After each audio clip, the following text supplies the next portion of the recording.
Good afternoon, all. Giving you all a few minutes to come on in.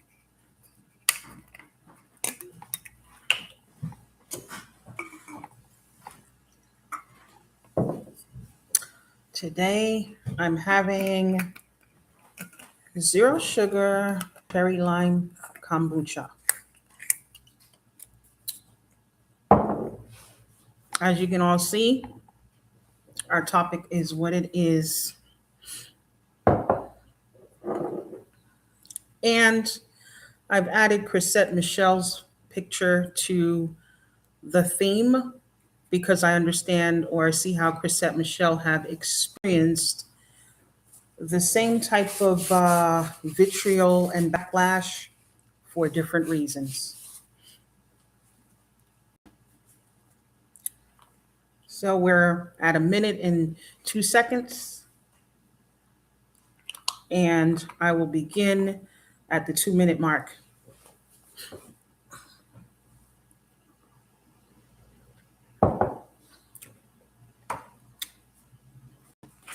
I wrote all of this, all of my notes. You would think that I'm in school. Well, anyway, that's how you're supposed to do things. So it's not like we can remember everything, right?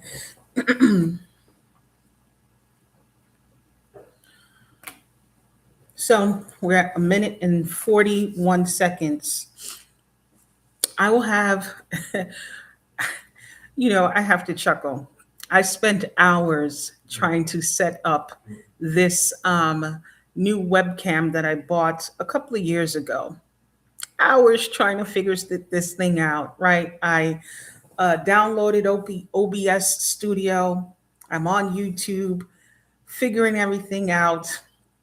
And then I go to hit record, start recording in OBS, and bing, I keep getting a failed message. Anyway, to make that story short, this is an outdated PC and it is not compatible with the webcam. And this is why I've been here forever, it seems, trying to set all this up. So anyway, you guys have to bear with me using the integrated camera or the camera that comes with my computer. It's not the best quality, but this will do for now until I upgrade my system. Okay. But anyway, today I want to talk about Kristin Cabot and her boss, the CEO, Andy, who was caught on the Coldplay Kiss Cam. They went on it was a concert Kiss Cam. And, when we saw the video, which was a snippet, it seems as if they did not, want to be recorded. Me, I don't jump to conclusions. I saw it and I just never looked into that situation again, right? So I had the slightest idea of what Kristin has been dealing with the whole time until I saw her interview on the Oprah Winfrey podcast. And there is where I realized that she's experienced vitriol, harassment, bullying for over 5 months after her and the CEO were caught on the kiss cam. Now, for those of you who've known me for years, you know that this is, something that I talk about often as far as how people jump to conclusions without taking a further look and how people make permanent decisions based off of sound bites and snippets. And I am just here to remind you all again that that is a dangerous, dangerous thing that society does. Okay, so I've learned in that interview that Kristin, she and her husband were going through a divorce at the time and they were separated. So she's no longer in a relationship with her husband, right?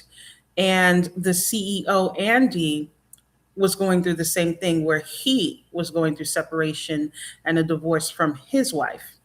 So it just turns out that she and he, were at this concert. It was innocent. Her friends invited her to go see Coldplay. She likes Coldplay. They gave her two tickets, and she offered Andy out, and Andy and her went on to see the concert, which is okay. Nothing's wrong with it, but I guess because of who they are, and being that they were both in the middle of their divorce and separation, that things were not final, although they are going through with it. I guess, and here's why I'm speaking this, because of the reaction. Their reaction seemed like they were caught and in the middle of, like they were going to get in trouble. Like she turned around and hid her face, and he ducked down, right? So people that left people to think that that's not a relationship if they're doing that. If they were really in a relationship or husband and wife, there would be no reason for that type of reaction. So I can see how people jump to conclusion. However, I always say, I don't like to speak in absolute, so I don't want to say always, but I often say that there is more than meets the eye to when it comes to people's reactions, right? And in this case, that's pretty much what their reaction was, right? She has children. She wants to make sure that she's presenting herself well, and the same as him, right? So we're talking about, she is someone that works in HR, so she's a human resources manager, and he in company. So it's also a matter of you're not wanting people to know that the both of you are out at this concert and you both work for the same company. But it has nothing to do with what everyone else thought that this was. The other thing that I looked at is that peaked, that stuck with me, is that video, which was probably 5 seconds, got over 300 billion views, right? Well, there's only 8.3 billion people in the world. So for a video like that to get over 300 views, I like to say that people like to abuse themselves, right? So that means that this video, people were just restreaming and restreaming, just rewatching this video. In that, people were rewatching this video and upsetting themselves, right? That's where I like to say that self awareness is important.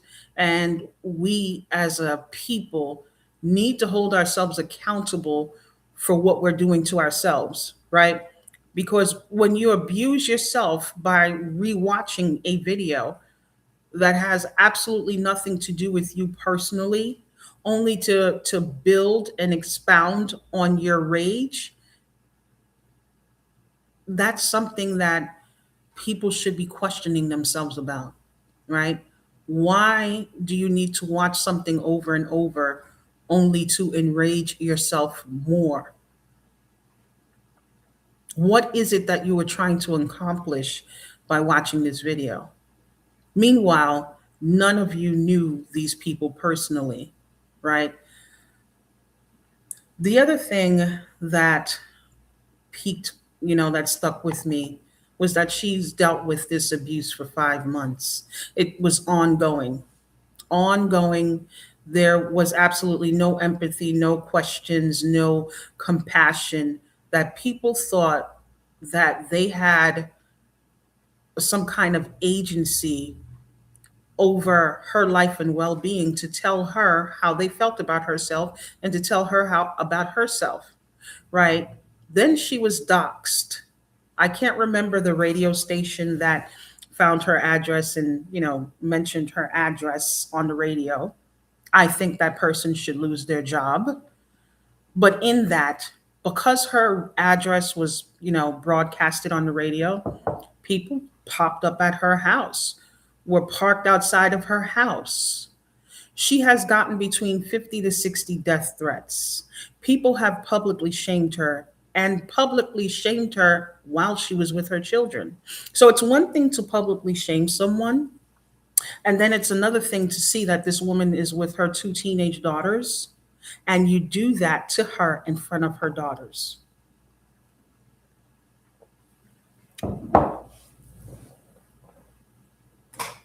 The other thing I wanted to focus on was, I don't want to leave anything. Yeah. She has received death threats. There was body shaming. Women were body shaming her. She made the choice to leave her job, right? She thought that was the best thing to do at the time. And she was thinking about herself and the CEO. And so I guess figuring that his position was higher than hers, she would take the liberty to resign from her job. I'm not sure if Andy, the CEO, is. I think he's still there from last that she talked about.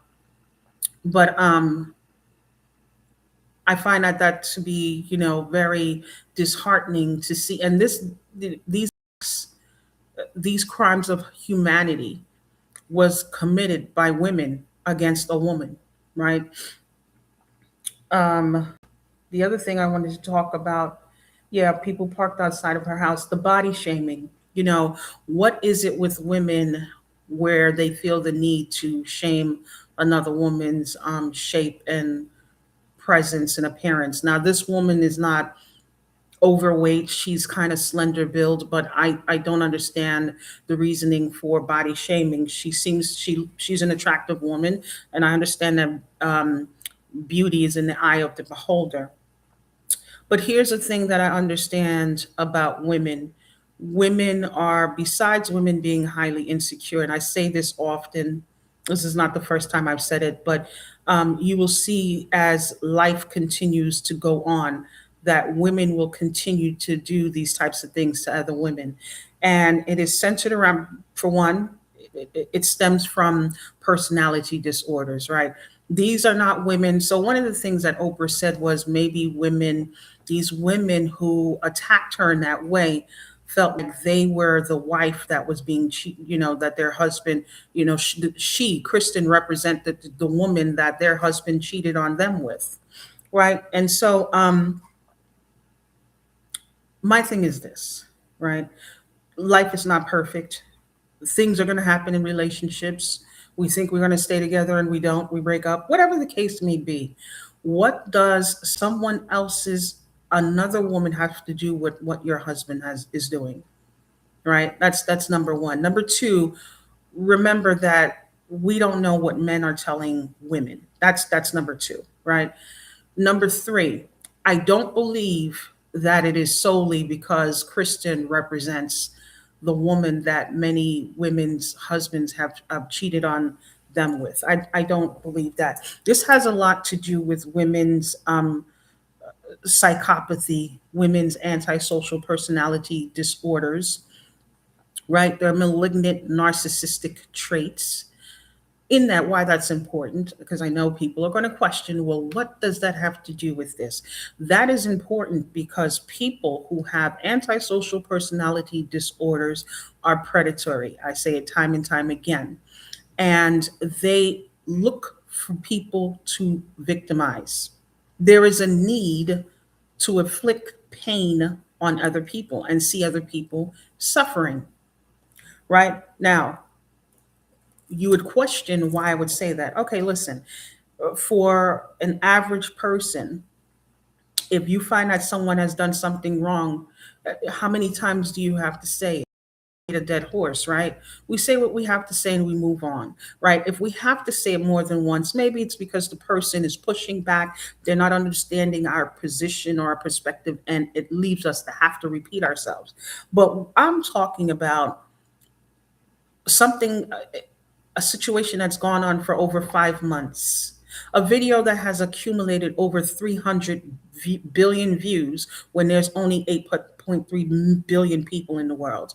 It is an influx, and the reasoning for that is because people also like to project their frustrations on other women.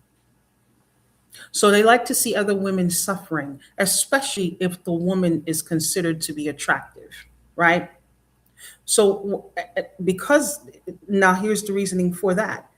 A woman's beauty or attractiveness is her currency. Our currency, the world, society don't look at our money as currency. Our currency is contingent upon our womanness. And what I mean by our womanness, I mean our beauty, our personality, excuse me, the energy in which we walk in the room with, how we're shaped, how we do our hair. These are the things that are is considered currency where women is concerned. And often women will attack the woman that they think has the most currency. So that means that if they look at you and see that you're not flawed, if they don't see any flaws in their mind, you get more out of life. Your life is easier than theirs. That's how women think, right?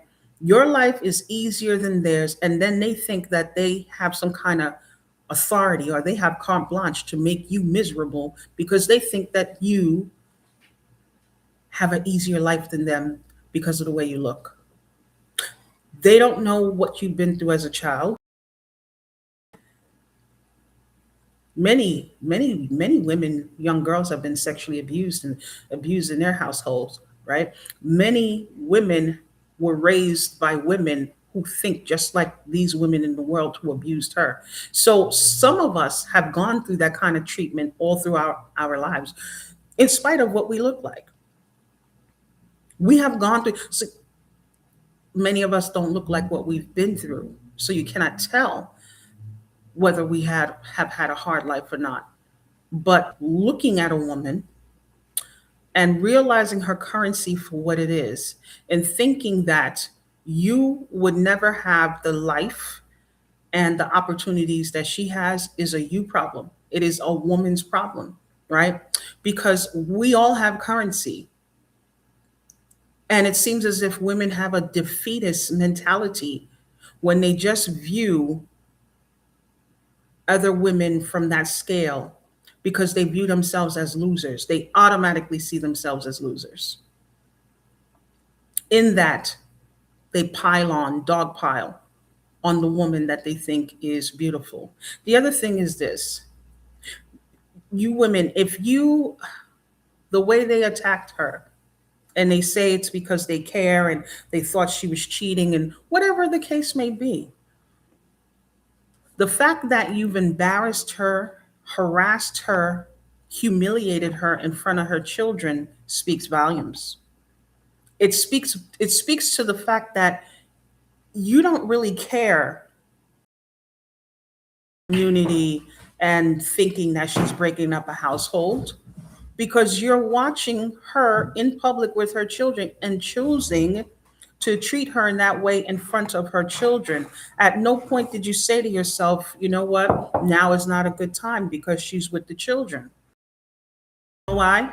Because when women think that you have currency and that you're better than them, they will want to destroy you and all your children. In their mind, her daughters must be beautiful or attractive as well. So they wanted her daughters to feel that same humiliation. There was absolutely no concern for her children, right? So now I say this to say, if Kristen was out here looking like Shrek or Incredible Hulk, you wouldn't care, because you would think that she don't her life is not easy, because you would find that she's unattractive, and who's going to give her an opportunity, and who's going to find her attractive, and all of these things. Let's be real. I think that society is too timid when we're having these conversations about how women treat other women. And I don't know where society get off thinking that women are the nurturers and women are, women are not a bucket of empathy and not nurturers. No, they're not. They're equally psychopathic as the men are, right? What we have to learn is that's what society is made up. It's comprised of so many different people, but we have to understand that women are equally as abusive as men are. Now, how women abuse looks different to men, right?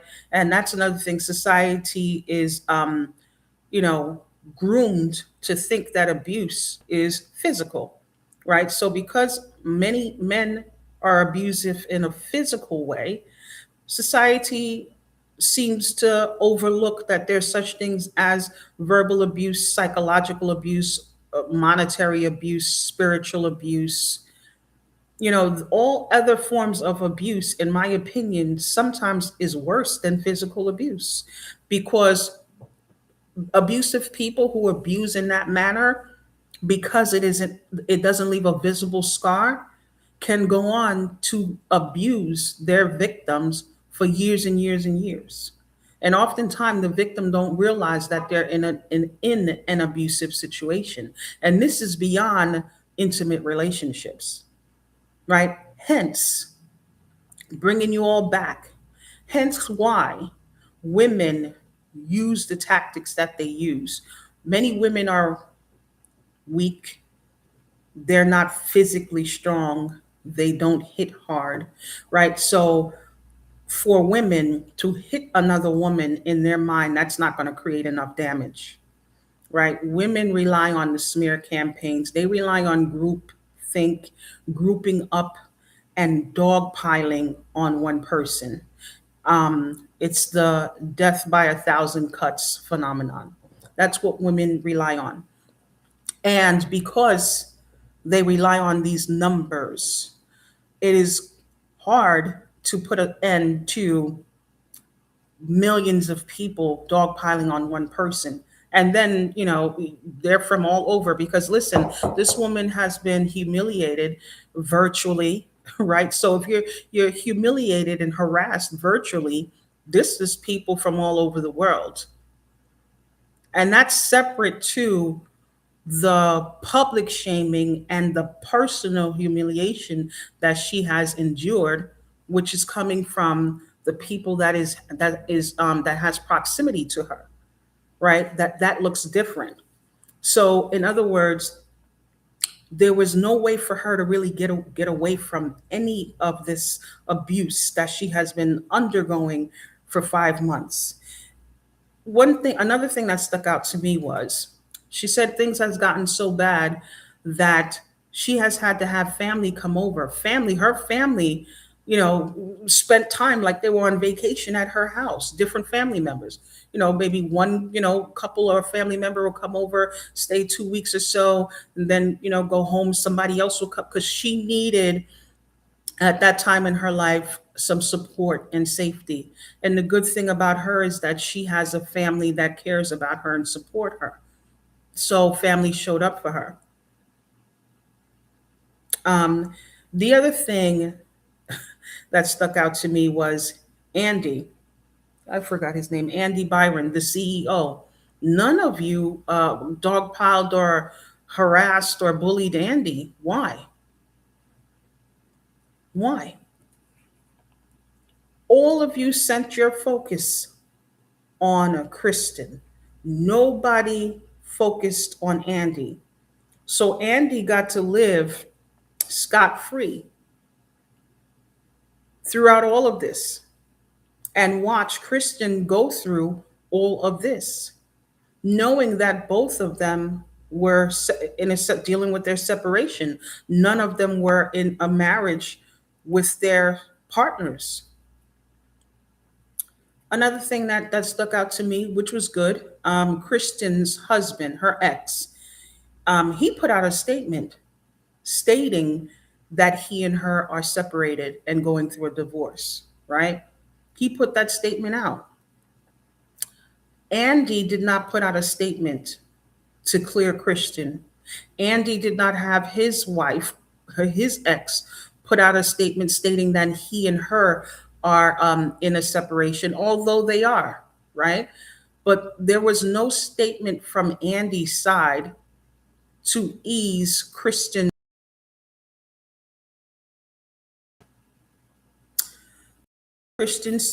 she decided she doesn't talk to him anymore. And I would agree with her on that, because why did you just stand there and watch her go through this kind of dogpile and abuse for over 5 months and do absolutely nothing to help her in this ordeal, knowing that the people think that you guys are cheating and you're not, right? And so that was a lot for her to deal with, a lot for her children to deal with, and then her children had to go to school and deal with other children in school. So When people are doing these things, at no point do you think about or do you care about how you're actually affecting the person. And this is how I know that women, this is women's way of inflicting pain on other women. This is not happenstance. None of this is done happenstance. It is a tactic. People pretend that they believe a rumor. The reason why people do not do their due diligence to find out the truth behind certain things before they make a decision is because they're looking for somebody to abuse, right? They're looking for someone to abuse. It's either that or you're stupid. And I refuse to believe that this many people in the world is stupid, that you really believe bites and rumors. You really believe sound bites and rumors, and you really make decisions. Like you would make decisions about your life and your family based off of a soundbite and a rumor. If you don't make decisions for yourself, for your significant other, for your kids and for your friends and the people that you love and care about, based off of a soundbite and rumor, you know that these decisions that you made based off of these rumors, you know you didn't believe it. You're looking. You need an excuse to abuse someone. And whenever these types of things come across in life, the abusers, this, you know what this is like? This is like going to, piranha infested waters and throwing in prey, just throwing something in the water. Once that meat goes in the water, the piranhas, that's the piranhas. They come in to eat. And so, what I see this as is whenever things like this happen, it is the bait that is being thrown in predatory water. So you're just eating. You because you have a need. And this is why I say people need to keep it real with themselves. You know who you are. Because people like to say that they're a good person and they believe in God and they pray. No, you don't believe in God and you don't pray to God, right? Whatever God you pray to is not the God that some other people are praying to, right? So this is the time and the era where people just need to keep it real about who they are. It's okay to say that you are somebody that don't have empathy, you are somebody that don't have compassion, and you like to inflict pain on other human beings. It is okay for you to say that. It is okay. But now, why I attached Chrisette Michelle to this picture is because Chrisette Michelle, and that's I talk about that often as well, where she has experienced the same type of vitriol, but Chrisette Michelle's issue lasted for some years, right? I guess with Kristin Cabot, hers is going to come to a cease because she went on this interview and podcast with Oprah Winfrey, right? But Chrisette Michelle has been going through this for years. After she performed for the inauguration, Trump's inauguration for his first presidential win, she performed with gospel artist Travis Green. And the world, I don't want to say the world, but so many people dogpiled on Chrisette Michelle. She's lost a lot of business. People moved themselves from supporting her. And I often question, why didn't anybody focus also on the fact that she performed a gospel song with a gospel artist, Travis Green? Why? And the other thing I question is, why didn't Travis Green speak up for Chrisette Michelle? Why did he sit back and allow her to go through that vitriol, that harassment? That, it's organized harassment. Why did he sit back and allow that to happen? The other thing is this: Travis Green has the church backing him. It would have been easy for him to step up and support Chrisette Michelle with the church that backs him, right? Because we all know that the church it's like a gang. So when the church backs you, you're good. But Chrisette was allowed to go through this level of humiliation, this level of harassment, bullying, abuse for years. And again, I couldn't understand why she went through this abuse because she wasn't a Trump supporter, right? That's number one.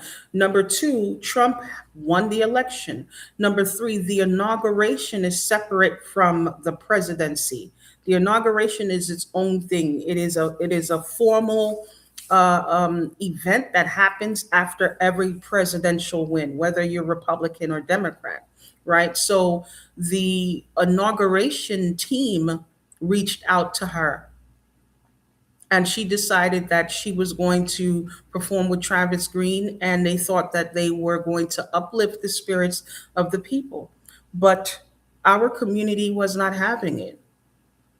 And it's not that the community wasn't having it. It's not that you don't understand that the inauguration or the inaugural ball is separate from the presidential win. It's not that you don't understand that you can be an artist and perform at the inauguration and not support the president.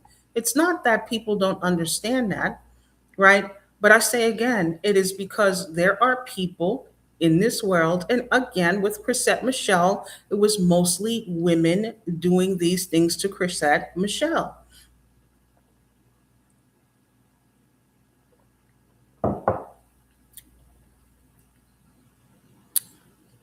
Kombucha. And again, as we can see, Chrisette Michelle is she's an attractive woman. Um, she's very unique. Her artistry is amazing.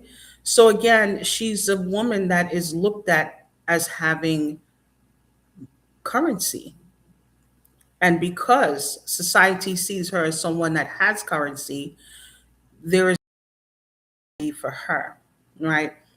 Again, this ideology or this notion that women think that they have carte blanche to make the lives of other women miserable or bring misery in the lives of other women needs to be studied.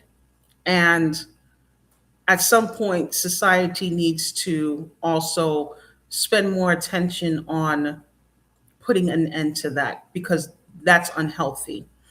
You know, women do this, like I said, women do this to girls. Mothers, granddaughters do it to their daughters or their granddaughters. Women do it to young girls that they're raising. If they can see promise in a young girl, in their mind, she's going to be amazing. And in their mind, they would rather ruin her before she becomes a teenager, before she knows who she really is. A lot of girls go through this in their homes and then they go in, society, right? Because we overcome our childhoods. But it doesn't mean that we're not scarred and we didn't experience the things that we've experienced, right? So we overcome our childhood only to live in a society that often thinks that we are somebody that should be targeted because of our beauty, our currency, our uniqueness, our individuality, creativity, problem solving skills, whatever it is, right? That needs to be studied. I said I was going to make this a different video, but let me add on, right? So I wrote some notes here. Hmm. As a study conducted by there was a High Point University study that was conducted by Mark Seltzer, who is a doctor of philosophy, and Alexandra B. Yanis, who is associate professor of political science. They studied 4,271 Americans to find out why women voted for Trump. What they found out is astounding. And I know I'm going to make another video in regards to this, but I want to add this as into tie back into what I'm saying about women. What they found out is that there are 47 million white women in America. without a college degree. Over 60% of those women voted for Trump. Those women believed that people of color didn't deserve what they have, and the inequities they face is their fault, and they're lazy. That made them four times more likely to vote for Trump. They felt threatened. Number two, that was the first reason. Number two is that they felt threatened by other women succeeding. And that their lives, their own lives, were not advancing. Hence, when other women succeeded, that were they weren't inspired. That that another woman's success was not there was no inspiration to them. In fact, that made these women feel worse about themselves. And an easy way for them to feel better is making sure that other women don't get ahead.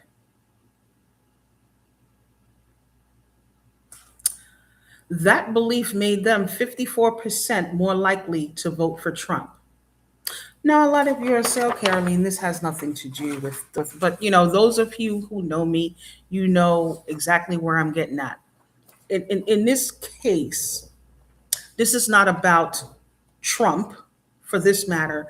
This is about how women will continue to behave and in a way to ensure that other women don't succeed, that other women aren't happy, because these very same women feel as if their lives aren't going anywhere. Now, I get the statistics for Trump and how many of them do not have a college degree, right? I get that. I don't think that not having a college degree would make you feel inferior, right? Because there are other ways to be successful. There are certificates where there's certified. There are the trades. There are other ways to be successful aside from having a college degree. However, this boils down to the mentality of most women, because most women live off of other people, right? Most women don't know how to build from the ground up. Therefore, they are surviving because other people take them into consideration and aid in their survival. So when these women see other women making strides and doing things on their own, and it seems as if these other women are not needing for a support system to hold them up, that make these women feel worse about themselves, in that they're going full steam ahead to make sure that other women are not happy and that other women aren't successful, that other women are torn down. But here's the thing that I'd like to pose. See, we all have 24 hours in a day, right? And women who think and behave like that also don't hold themselves accountable for the decisions that they've made in life, right? And I get it. Life be lifing. Things happen. You think that you're going to do something, and things happen, and you have to pivot in life, right? And so, if that's the case, there should be something that is in a woman or is in a person to say, listen, I should just learn how to be happy. The decisions that I had to make, right? I wasn't dealt these cards, but now that I have these cards, I have to play them the best that I can. And I did the best that I can with what I have, right? The other thing is gratitude. When you practice gratitude, you kind of offset the things that are not making you happy in life. And I say this, if you're not happy with your life, you can always change things. right? So I say this to say that a lot of women don't have the courage to make the changes that's needed so that they can be happy because they're codependent. A lot of women don't want to do for self. And in that, not wanting to do for self, you have to rely on other people. That's your choice to do that, right? Or tough it out and go out and go do things on your own. And, but since women don't do things in that way, there's always a notion or feel like the other woman succeeding is highlighting how I'm losing. And they don't see that their decision to live the way that they are living is a success for them because they accomplished what they sought out to accomplish. Why do you not see that as a success? I'll I'll tell you why in a minute. I'll tell you why in a minute. It has a lot to do with women don't keep it real. Mhm. They say they like to keep it real, but they don't. Too much passive aggression, too much underhandedness, too much women are playing their own game and they think that they're outsmarting people and they're outsmarting the system. Like they think that they're bigger than the program.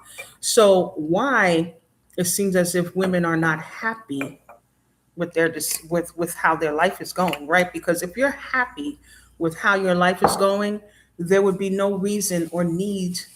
You wouldn't feel like another woman's success highlights your loss. Like you would be inspired by another woman, right? But the truth of the matter is that many women, like I said again, don't want to do what needs to be done to move forward, and they settle in life. They settle, and they don't like that they're settling in life.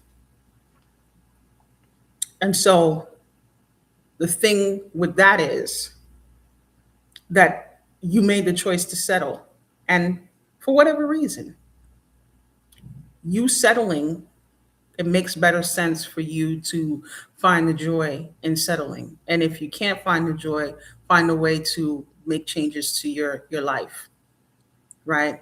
But since women don't do that, that's the logical thing to do, the balanced thing to do. Women don't do that. So what they tend to do is go out in the world and bring misery into the lives of other women. That's what women tend to do. And don't realize that you're creating crimes against humanity, and let's look at the ailments that many women suffer in society. A lot of these ailments that women deal with, strokes, high blood pressure, brain aneurysms, autoimmune diseases, cancer, womb cancer, a lot of these ailments are created by stress, right? Some of these ailments are created by eating bad. These are the types of ailments, except for autoimmune disease, but these are the kind of ailments that can both be created by eating unhealthy foods and by stress. Only when you go to the doctor that you'll learn, heart attacks, strokes, heart attacks, strokes, these types of things can be created by stress or bad food, right? Only going to the doctor will you know whether it's bad food or not. If your cholesterol levels is high, if whether you got good vitamins in your system and so on, right? But I say this to say that a lot of ailments that women struggle with, alopecia and things like that, is stemming from the stress that society continues to put on women. Like society don't like when women are smiling and happy. And when I say society, it's both men and women. But women are worse. An attractive woman is in danger when she's surrounded by women. She's in more dangerous being surrounded by women than she is surrounded by men.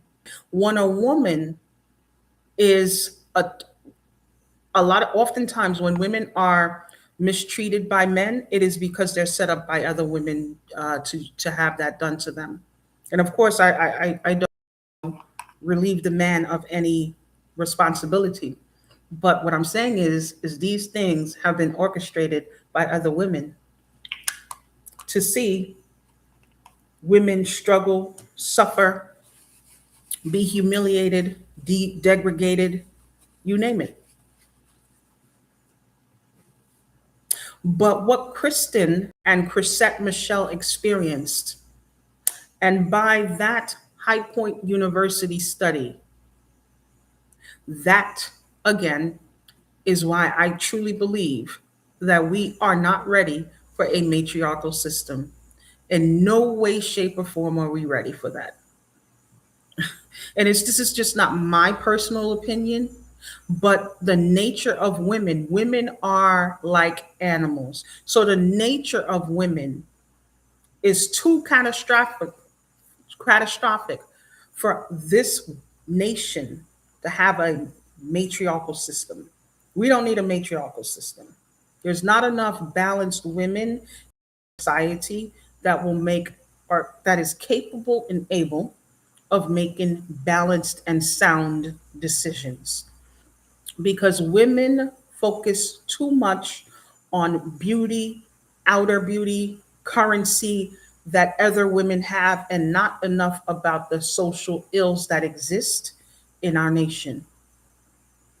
Therefore, they actually add on to the social ills that exist in our nation, opposed to solving a problem. I'm happy to see that Kristin Cabot went on Oprah and cleared her name and will put an end to the situation because, like she said, she's been out of work for a little, nearly, excuse me, 5 months. She's ready to go back to work and live a normal life, but she hasn't been able to live a normal life because of all of this. And I say that to say that, if she went out to go get a job, will she get hired because of this? I'm quite sure she wouldn't get hired. So she needed to come out and speak about this. It's unfortunate. But as much as you all say that men are terrible, we're better off with having men in leadership the way that it has been. I don't like patriarchy. We need to get rid of the patriarchal system. However, we're not ready. In order for there to be a matriarchal system that actually makes sense for this world, women as a species, as a people, will need to do a whole 368. You would have to go through a whole self-development, self-awareness, self-enlightenment, self-empowerment. You would have to go through a whole personality reboot in order to create a shift in thought process, so that there can be a shift in behavior, a shift in reasoning, right? One thing to remember is that our why is always hidden in our decisions. It's always hidden in what we do. Always. Right? So we don't have to be loud about what our why is, but our actions are loud. Other people can only assume and speculate, but there's only but so much assuming and speculation that people can do, right? So in Chrisette Michelle and Kristen's situation, you can assume and speculate all you want, but the bottom line is that you all were horrific to these women, and what you have done was inflicted pain and you abused these women. Now we could sit here and speculate and assume on whether you wanted to do that or not, right? That's not that important at this point. What's important is that your why was in your action, and your action turned up to be exactly what it was. And there's nothing loving, compassionate, nurturing, caring, understanding. There's no kindness. There was in none of what you all done. That's what we knew.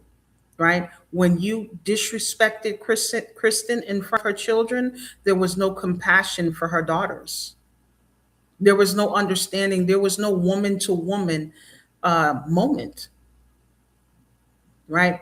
And in order for you all to do that, right? Like where are you coming from when you parked outside of her house and you met her with the same vitriol and anger?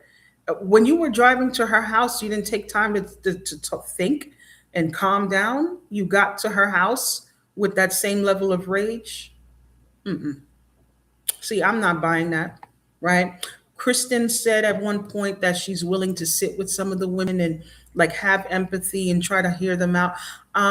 For me, I'm past that. I think that there's no reason or need for me to sit with anybody that made the decision to abuse me, right?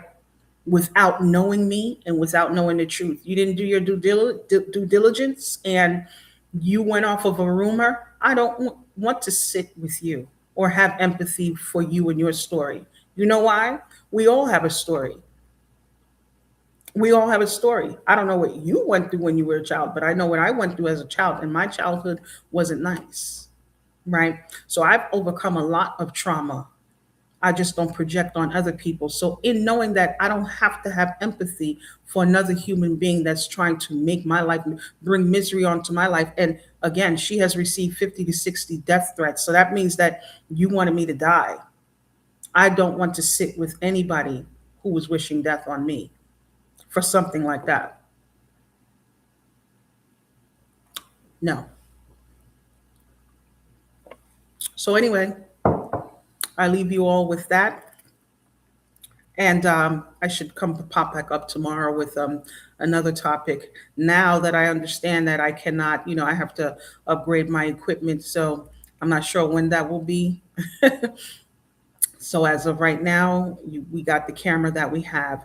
But I forgot my whole beginning of how I start my videos. But anyway, I will end with saying this is Arlene J. Ramsey, CEO and founder of Everyone Let's Talk, also your favorite self wealth mentor. Now, I am also the CEO and founder of Mediators Medium, and soon to be your favorite mediator, civil and family court mediator here in the state of New Jersey.